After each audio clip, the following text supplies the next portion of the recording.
సిద్దిపేట జిల్లా Husnabad municipality chairman, vice chairman పదవులను Congress party హస్తగతం చేసుకుంది. కాంగ్రెస్ పార్టీ 16 మంది కౌన్సిలర్లను తీసుకుని మున్సిపల్ కార్యాలయానికి చేరుకున్న మంత్రి పొన్నం ప్రభాకర్ ఎక్స్ అఫీషియో సభ్యునిగా సమావేశంలో పాల్గొన్నారు.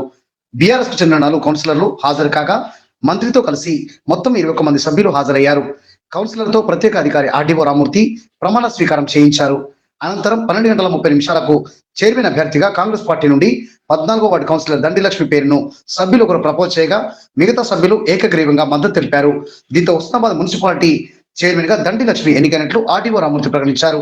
అనంతరం వైస్ చైర్మన్ గా 7వ వార్డు కౌన్సిలర్ చిత్తారి పద్మను సభ్యులు ఏకగ్రీవంగా ఎన్నుకున్నారు. చైర్మన్, వైస్ చైర్మన్లతో అధికారులు ప్రమాణ స్వీకారం చేయించి ధృవీకరణ పత్రాలు అందించారు. నూతనంగా ఎన్నికైన చైర్మన్, వైస్ చైర్మన్లకు ఈ సందర్భంగా మంత్రి పొన్నం ప్రభాకర్ శుభాకాంక్షలు తెలియజేశారు. నూతన చైర్పర్సన్ దండి లక్ష్మిని కుర్చీలో కూర్చోబెట్టి అభినందించారు. ఎన్నికల ముందే రాజకీయాలని, ఎన్నికల తర్వాత రాజకీయాలకు అతీతంగా హుస్నాబాద్ అభివృద్ధికి అన్ని పార్టీలు సహకరించాలన్నారు.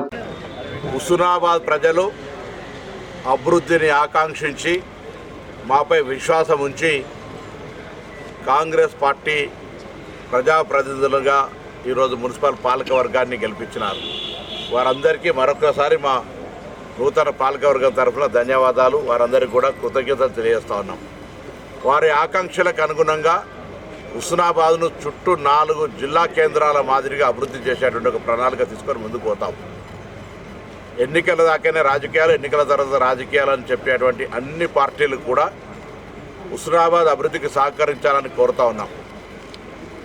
ప్రతిదీ రాజకీయం చేయదలుచుకుంటే కాంగ్రెస్ పార్టీ ఒక పెద్ద చరిత్ర కలిగిన రాజకీయ పార్టీ రాజకీయం చేస్తుంది. అట్లా వద్దు. Political party struggle is different.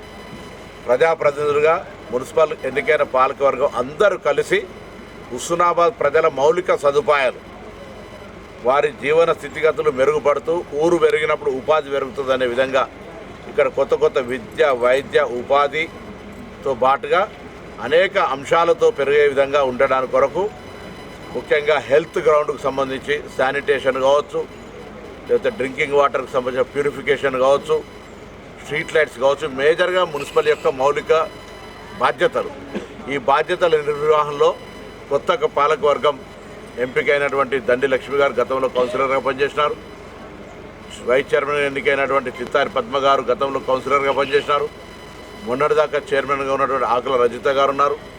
ఇంకా అందరూ కొత్తగా ఎన్నికైనప్పటికీ కూడా తప్పకుండా పాలకవర్గంలో అందరి అనుభవాలను తీసుకుపోయే బాధ్యత చైర్మన్, వైస్ చైర్మన్, అదేవిధంగా మా విప్పు కేశవేన్ రమేష్ గారు అందరూ కలిసి హుస్నాబాద్ అనేటువంటి ఒక మోడల్ మున్సిపాలిటీ అనే విధంగా కృషి చేయాలి. నేను గౌరవ శాసనసభ్యుడిగా నా బాధ్యతగా వారికి అన్ని రకాలుగా అండగా ఉంటానే మాట కూడా నేను మనవి చేస్తూ, ఎన్నికలకు ముందు హుస్నాబాద్ ప్రజలు ఏ విధంగానైతే అభివృద్ధి జరుగుతుంది అనే ఆలోచనతో మమ్మల్ని ఆశీర్వదించారో ఆ ఆశీర్వచనం, ఆకాంక్షలకు అనుగుణంగా హుస్నాబాద్ను తప్పకుండా అభివృద్ధి చేసి చూపిస్తాం. మౌలిక సదుపాయాల కల్పనలో మనం ముందుంటాం. అన్ని రకాలుగా అందరికంటే ముందుండే విధంగా మా యొక్క కొత్త టీం అంతా కూడా కలిసి పనిచేస్తాం.